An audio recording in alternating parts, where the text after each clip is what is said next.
সামনে তো Asia cup, আরেকবার মাঠে নামছে আমাদের টাইগাররা। মনে করে দেখেন আগে কি হতো। বড় আসরের আগে আমাদের টিমের ম্যানেজমেন্ট যেটা করত সেটার নাম জিম্বাবু আমন্ত্রণ।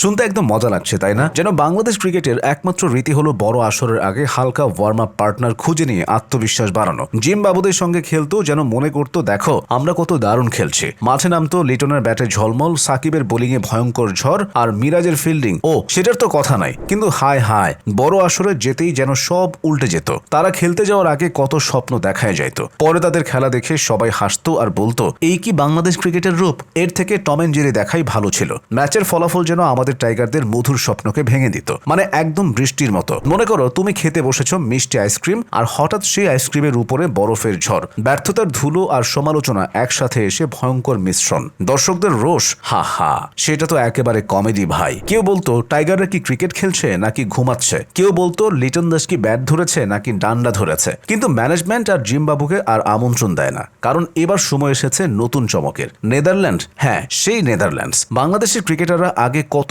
বড় বড় স্ট্র্যাটেজি তৈরি করত, সবই নেদারল্যান্ডের সাথে খেলতে, আর এবার জিতেছে সিরিজ। মনে করো যেন লিটন দাসের ব্যাটের জাদুতে নেদারল্যান্ডসের ক্রিকেটাররা চুপচাপ হয়ে গেছে। তারা ভাবছে বাংলাদেশের টাইগার জিন্দা হ্যায়। নেদারল্যান্ডসের সঙ্গে খেলতে খেলতে বাংলাদেশের ক্রিকেটাররা যেন নতুন জীবন পেয়েছে।